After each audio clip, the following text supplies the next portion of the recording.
कारनामे देख चुके हैं, उसकी मोटी और पतली बॉडी दोनों में पार्ट 1, 2 और 3 में मैंने कवर कर दिए। पूरा इनमें पार्ट 1 के अंदर है। पार्ट 2 में ह्यूंग सुक जोई को बचाता है वो लूजर गंगनम लैंडलॉर्ड से। फिर जैक और वासो के साथ वो जिन और उसकी गैंग को पेल के आता है। फिर पार्ट 3 के अंदर डैनियल अपने एग्जाम्स की प्रिपरेशन करता है और जे हाई के बच्चे बूट कैंप पे जाते हैं, जहाँ जैक और वॉन भी मीरा को बचा लेती है। फिर डैनियल अपने होम टाउन वापस आता है, जहाँ वो अपने ओल्ड बुली लोगन को फेस करता है। चाहे वो अपनी स्ट्रॉन्ग बॉडी के अंदर, पर वो मेंटली स्ट्रॉन्ग नहीं होता, इसलिए वो आता है वासो के पास ट्रेन होने। और ये शुरू होती है वासो की बैक स्टोरी वाली आर्क, जो मेरी one of the favourite arc में आती है। पर बिफोर वी बिगिन, मैं किसी किसी कैरेक्टर का इंग्लिश नेम यूज करने वाला हूँ और किसी किसी का कोरियन नेम। एंड ऑल्सो अब से मैं जैसे वास को ह्यूंग सुक को रेफर करता है, मैं भी उसे वैसे रेफर करूंगा। जैसे मोटे वाले को लिटिल डैनियल और बड़े वाले को बिग डैनियल। कहानी वहीं शुरू होती है जहाँ हमने छोटी लिटिल डैनियल के साथ ट्रेनिंग कर रहा होता है। और जरा वासो को देखो, एडिडास और नाइकी का लोअर और शूज, भाई पूरा ब्रांडेड रहता है। लिटिल डैनियल जो वासो के साथ कॉपी नहीं कर पा रहा, पर उसे अपने पास याद आता है कि वही वासो के पास ट्रेन होने आया था, तो वो गिफ्ट नहीं कर सकता। पर अपने लिटिल डैनियल थोड़ा थक चुका है, तो उसको थोड़ा मोटिवेट करने के लिए वासो वही सब बोलता है कि एफर्ट्स कभी बिट्रे नहीं करते तुम्हें, और तुम हमेशा अपना 100% दो। बिना एफर्ट्स कुछ नहीं होता। ऐसा नहीं होगा कि एक दिन में तेरी बॉडी चेंज हो जाएगी। और लिटिल डैनियल सोच रहा होता है मेरी सही में हुई है, वो अपनी दूसरी बॉडी की बात कर रहा है। खैर अब लिटिल डैनियल वासो से उसका डेली वर्कआउट पूछता है, और ये इसको भी साइतामा ही बनना है, सेम उसके वाला रूटीन है। और ऑल्सो यहाँ पे जेस भी आ जाता है, वासो का बेडू। जेस पहले वासो से मिलता है, फिर लिटिल डैनियल से, और वो इसको इतना पसंद नहीं करता क्योंकि वासो का पूरा टाइम खा रहा है, ये खाना भी खा रहा है, वासो टाइम भी खा रहा है। जेस ये भी नोटिस करता है कि वासो इसको चॉकलेट मिल्क दे रहा है, पर जेस के हिसाब से लिटिल डैनियल बहुत जल्दी गिव अप कर देगा। तो इस सब का क्या फायदा फिर? जेस ऐसा सोच रहा है, पर अपना लिटिल डैनियल ऐसा करेगा नहीं। अब हम स्कूल पे आते हैं, जहाँ टीचर सवाल पूछ रहा है जैक से, एंड जैक इज लाइक हाथ टूट गए मेरे, मैं नहीं पढ़ सकता अब। साले जब तेरे हाथ ठीक थे तब तो मैं पढ़ता था तू। अगर कोई भूल गया इसके हाथों क्या हुआ, तो पार्ट 3 के अंदर मैंने बूट का मार्क कवर करी थी, जहाँ पे जैक ने अपने टूटे हुए हाथों से मीरा की जान बचाई थी, वरना उसका बहुत कुछ गलत हो जाता। तो अब मीरा इसका ध्यान रख रही है, खाना भी इसको वही खिला रही है, and bro is enjoying a lot. और यहीं पे हम देखते हैं वासो को डैनियल को वही सेम चॉकलेट मिल्क दे रहा होता है। जे सोच रहा होता है कि वासो दोनों को मिल्क शेक देता है। इसके बाद वासो अपनी गैंग के साथ डिसाइड कर रहा होता है कि वो आगे क्या करने वाले हैं। और इन लोगों को देख के बिग डैनियल ये सोच रहा होता है कि ये लोग है तो गैंग मेंबर, पर वासो अच्छा इंसान है और वो उनका लीडर है, तो उनका चक्कर क्या है। और ये देखो, जे भी बिग डैनियल को 2 मिल्क शेक ऑफर करता है। कोई भी जो डैनियल के लिए कुछ भी करेगा, जे वो सेम चीज करेगा, पर उससे बहुत ज्यादा। जे भाई अपना। अब शाम का टाइम घर जाते हुए बिग डैनियल बर्न नकल के एक मेंबर को देखता है जो अपना कुछ काम कर रहा है। बिग डैनियल उसकी हेल्प कर देता है। वहाँ पे आगे जाके वो देखता है जेस 2 बच्चों की हेल्प कर रहा है, उनकी बॉल अटक चुकी है पेड़ में, उसको नीचे लाने में। पर जेस की कितने इफेक्टिव नहीं है, तो बिग डैनियल उसकी हेल्प कर देता है बॉल को नीचे लाने में। वो किक करता है और एक गैंग मेंबर है, खून खराब है, डर नहीं लगता, बग से डर लगता है इसको। पर इसे देखने के बाद बिग डैनियल समझ जाता है कि चाहे बर्न नकल एक गैंग ही है, पर ये अच्छे लोग हैं। अब हम वापस आते हैं लिटिल डैनियल वास्को और जेस पे, जहाँ लिटिल डैनियल जेस के सामने वास्को की तारीफ कर रहा होता है कि वो कितना स्ट्रॉन्ग है और अच्छे इंसान भी है। ये सुनकर जेस सोचता है शायद से ये लड़का बुली हुआ है, तब ये वास्को के पास आया है ट्रेन होने उससे, पर ये बच्चा सोच भी नहीं सकता वो चीज। किस चीज की बात हो रही है हमें थोड़ा आगे पता लगेगा। पर अभी वास्को यहाँ पे आ जाता है, लिटिल डैनियल से पानी मांगता है और कहता है मेरे पास बस कोक है, और देख लो वास्को भी कहता है भाई मत पिया कर चीजें। खैर प्रेजेंट इतना था। अब हम चलने वाले हैं पास्ट में, मतलब अब शुरू होते हैं वास्को की बैक स्टोरी, और ये सारी हम सुनेंगे जेस के थ्रू। हम देखते हैं छोटे जेस और छोटे वास्को को, और दोनों पार्क में खेल रहे होते हैं, जहाँ पे जेस हीरो बना है और वास्को विलन। जेस हीरो की लाइंस बोलता है, पर वास्को कुछ नहीं बोलता। तो जेस बोलता है क्या हुआ यूंटे, बोलना अपनी लाइंस। कंफ्यूज मत हो, वास्को का जो रियल नेम है वो यूंटे ली है, पर इसका नाम वास्को क्यों पड़ा ये तुम्हें इस आर्क के बिल्कुल एंड में पता लग जाएगा। पर हाँ, मैं इसको अभी वास्को ही बोल लूंगा। और जेस की जो बात थी वो सुन के वास्को बड़ी अजीब बात करता है। वो पूछता है हीरो सबकी हेल्प क्यों करते हैं, क्या हो अगर किसी दिन विलन ज्यादा स्ट्रॉन्ग हो हीरो से। इस बात पे जेस थोड़ी पिटाई करता है भाई की, ऐसी मजे में। फिर दोनों साथ में कुछ कैंडी खाते हैं और हमें पता लगता है कि वास्को बचपन में अकेला ही था, मतलब उसका कोई दोस्त नहीं था, उसका सिर्फ एक ही दोस्त था जो था जेस। तो वास्को की मदर उसके लिए और जेस के लिए स्नैक्स लेके आती रहती थी। इसके बाद दोनों थोड़े बड़े हो जाते हैं और दोनों सेम क्लास में ही होते हैं, और क्लास के कुछ बच्चे कोई गेम के बारे में बात कर रहे होते हैं, और फिर ये लोग भी उस गेम को खेलते हैं। और ये कोई और गेम नहीं, लुकिज्म की मोबाइल गेम है, जो unfortunately at this moment discontinue हो चुकी है। इसके बाद इनसे थोड़ी बड़ी उम्र के कुछ बच्चे आके इनसे दोस्ती करते हैं, और ये लोग उन्हें खाने पीने चले जाते हैं, जहाँ पे ये 3 लफंगर आते हैं, और ये तीनों सीनियर है जेस और वास्को के। और मेरे से जो मोटे वाला है वो हुडी वाले से सिगरेट्स मांगता है, और ये लोग भी चले लेते हैं उनका स्मोकिंग करने, डिनर की चाट रहे हैं बेसिकली ये लोग। इवन ये जेस को भी बुलाते हैं, और लौंडा थोड़ा डरा हुआ है इसलिए वो भी हाँ कर देता है, पर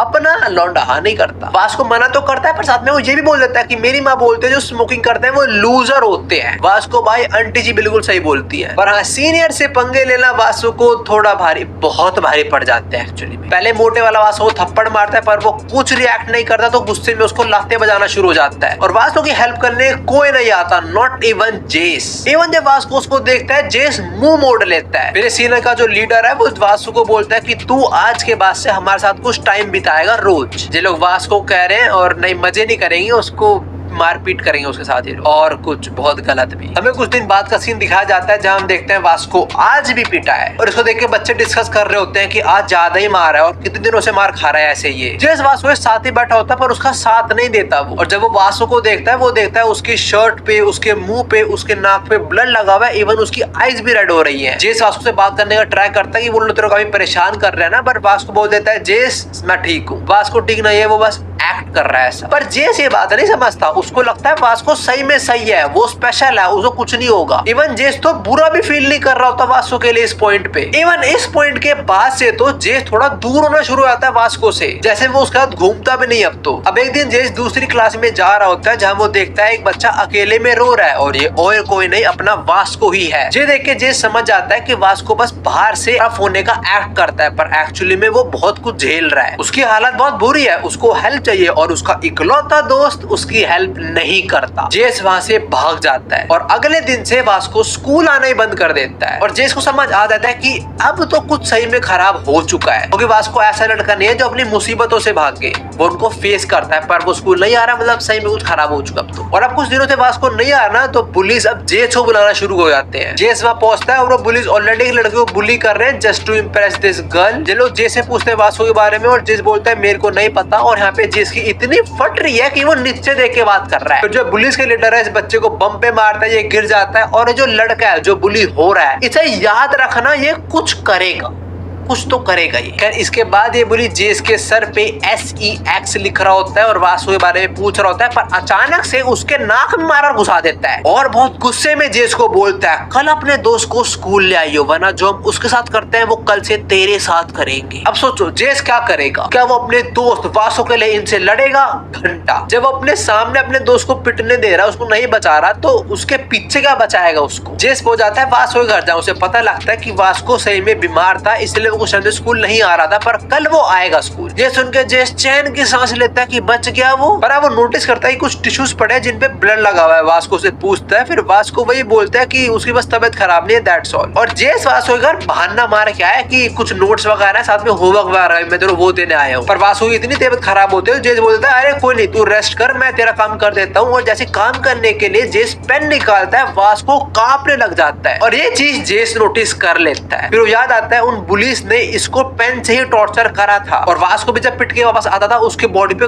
खून लगा होता था। जेस डॉट्स कनेक्ट करता है, वो वासु के बेड पे जंप करता है, उसके दोनों हाथ पकड़ लेता है, उसको सीधा करके देखता है और वो जो देखता है उसके होश उड़ जाते हैं। वो पुलिस ने वासु का कुछ ये हाल किया होता है और ये टेम्पररी नहीं है, ये परमानेंट है। और ये सब होते हुए भी इस टाइम भी जेस के सामने वासु को यही बोल रहा है कि सब ठीक है। I will be completely honest, जब मैंने चीज देखी थी मेरे को बहुत बुरा लगा था भाई। मैंने कुछ कमेंट्स पढ़े हैं, लोगों को भी बहुत बुरा लगा है देख के सही में। और आई गेस अब तुम समझ चुके हो कि वासु की बॉडी पे इधर टैटूज क्यों है, ये सब कुछ कवर करने के लिए। खैर ये सब देख के जेस रो जाता है, वो वासु से बोलता है भाई बहुत ज्यादा हो रहा है, तो उन लोगों से माफी मांग ले। पर वासु उनके आगे नहीं झुकेगा। वासु ऑल्सो सेज कि सारे हैंडसम लड़के गंदे होते हैं क्योंकि इसका बुली जो है वो हैंडसम है। एंड दिस ऑल्सो एक्सप्लेन्स कि why Vasu initially hated Daniel, because Daniel handsome भी है एंड साथ में पहले वो बुलीज के साथ में भी था, तो गलतफहमी हो गई थी। अब अगले दिन जेस स्कूल पहुंचता है पर वासु आज नहीं आया है। पर जेस इस बार स्टैंड लेता है वासु के लिए। वो उन पुलिस के मुंह पे बोलता है कि तुम लोगों ने उसे बहुत हर्ट कर दिया, इतना मत करो, अब रुक जाओ, उसे और बुली मत करो। और ये बोलते ही एक मुक्का पड़ता है जेस को, फिर जेस को मारने लग जाते हैं। पर आज भी वासु नहीं आया तो पुलिस के लीडर को काफी गुस्सा आ रहा होता है। ये जेस के पास आता है और बोलता है जैसा मैंने तेरे को बोला था, अगर वो कल नहीं आया तो हम तेरे साथ वही करेंगे जो उसके साथ करते थे, तो रेडी हो जा।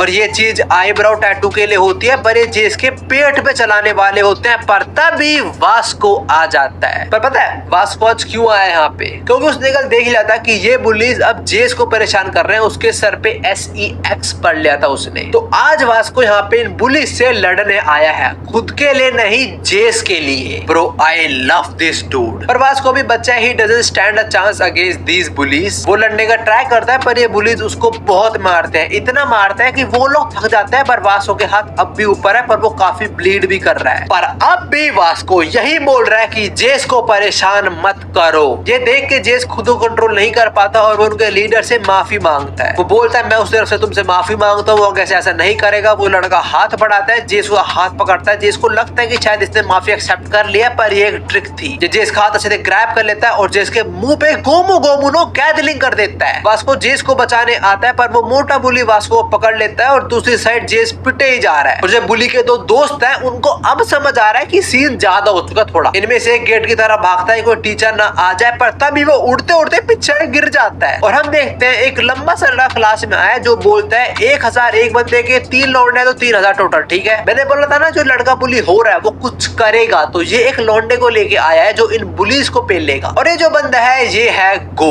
और ये इसका कजन है एक्चुअली। तो मैं दूंगा लास्ट पार्ट 3 के अंदर जब लोगन अपने सीनियर्स को पेल देता है और उसके सीनियर्स गन को फोन मिलाते हैं, तब गन बोलता है कि पैसे कलेक्ट करने वाला काम मैं छोड़ चुका हूँ, वो अब गो संभालता है। तो जो लौंडा ये वही गो है। मोटा पूछता है अबे तू है कौन? एंड गो सेज बिल्कुल तुम्हारी तरह हूँ मैं, आई एम अ विलन। मोटा अटैक करता है गो पे और गो इसको डिसबैलेंस करके इसका मुंह तोड़ देता है और इसके बॉल्स भी। गो भाई ये नहीं करना था यार। वो जो पुलिस का लीडर है वो एक कटर उठा लेता है गो से लड़ने के लिए, और इंस्टेड ऑफ फाइटिंग दैट बुली गो बोलता है भाई इसके पास वेपन है, मैं 500 रुपए एक्स्ट्रा लूंगा इस बात के। गुवासो को देखता है, ये पुलिस को देखता है और समझ आता है यहाँ पे क्या सीन है और बोलता है चलो I can go all out with no fear of punishment now. उसने ऐसा क्यों बोला तो मैं आगे बताऊंगा, पर ये बुली कटर से अटैक करता है और गो इसके मुंह पे चेयर दे के मारता है, दांत तोड़ दिए साले के। फिर इसके फिंगर भी कुचल देता है गो। ये बुली पूछे तू ऐसा क्यों कर रहा है? एंड गो सेज जैसा तूने इनके साथ करा है मैं भी तेरा वैसा ही कर रहा हूँ, मैं तेरे को पीट रहा हूँ बिना किसी रीजन के। And just look at bro's expression, bro is enjoying this. और गो को ऐसा देख के भाई की सही में अच्छी गीली हो जाती है। अरे पुलिस बच जाते हैं बिकॉज गलत टाइम पे यहाँ टीचर आ जाते हैं, जिनकी वजह से ऑफ कोर्स गो को रुकना पड़ता है। अब ये सब पहुंचते हैं प्रिंसिपल के सामने, जहाँ पुलिस पहले गो पे नाम लगा देते हैं कि इस तरह में मारा है, इसने मेरे दांत तोड़े, ये गैंगस्टर है साला। पर तुम्हें याद होगा मैंने लास्ट पार्ट के अंदर गो के बारे में क्या बोल रहा था। नाउ अब ये गो कौन है? अभी बस इतना समझ लो, bro is a total package of strength and brain. और जस्ट अभी गो ने बोल रहा था कि अब मैं ऑल आउट जा सकता हूँ with no fear of punishment. तो मेरी वो बात और गो की ये बात तुम्हें अब समझ आएगी। देखना क्या करेगा लौंडा यहाँ पे। गो प्रिंसिपल के सामने रखता है वासु को और बोलता है इसको देखो जरा, इसको कितना टॉर्चर करा गया तुम्हारे स्कूल में, ये होता है क्या? अगर तुम्हें को डिटेंशन सेंटर भेजेगा मेरे को कोई दिक्कत नहीं, पर तेरे को इनको भी भेजना पड़ेगा। पर मैं तो इधर अपने कजन को बचाने आया था बस, और मैंने सब सेल्फ डिफेंस में करा है। पर तेरे स्कूल में ये सब क्या हो रहा है? बच्चों को ऐसे बुली किया जाता है? भाई ये सब सुन के स्कूल प्रिंसिपल के पसीने छूट जाते हैं। फिर गो बोलता है सुन बे बुड्ढे, चुपचाप मेरे को घर जाने दे, वरना चल भेज दे मेरे को और इस सबको डिटेंशन सेंटर, और मैं सब जगह बता दूंगा, टीवी न्यूज हर जगह, कि इस स्कूल में बच्चों को ऐसे मार जाता है। फिर अपना स्कूल भी बंद कर दियो तू। देखा ना,